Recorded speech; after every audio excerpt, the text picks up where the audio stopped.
Hi, welcome to day 86 in our Bible in a Year reading. We are in Joshua 16 through 18. And in these chapters, we again are reading about how the land is divided and allotted amongst the tribes. And there's a lot of details, but there's one area that just hit me.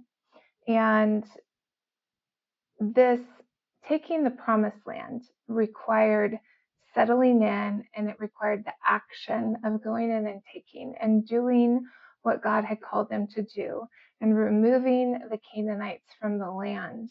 Because if they left them in there, the Canaanites would influence and infiltrate.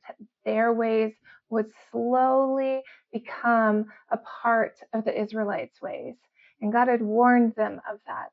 But we see in Joshua 17, verse 13, it says, however, when the Israelites grew stronger, they subjected the Canaanites to forced labor, but did not drive them out completely. And this then becomes an issue. We'll see later as we read. But it just made me pause as well.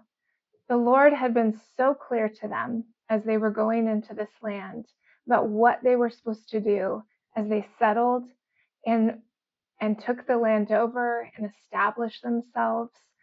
And little compromises are not so little. They have consequence. We've read about how those things, our choices, have generational consequences. And in these cases, that's very true. Generationally, as those Canaanites grew and their presence just became part of the Israelites, to where the Israelites couldn't even really tell the difference, and they started to accept their ways and their idols and their worship. What are we just making little sacrifices on? The Lord called us to this, and we did it most of the way, but we didn't do it all of the way. And that remaining margin, there is an act of obedience that we can still step into.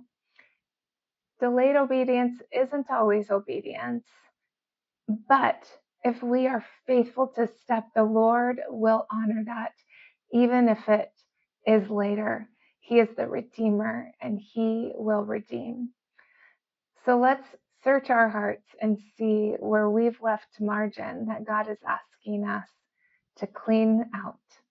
What stood out to you? Let's learn and grow together.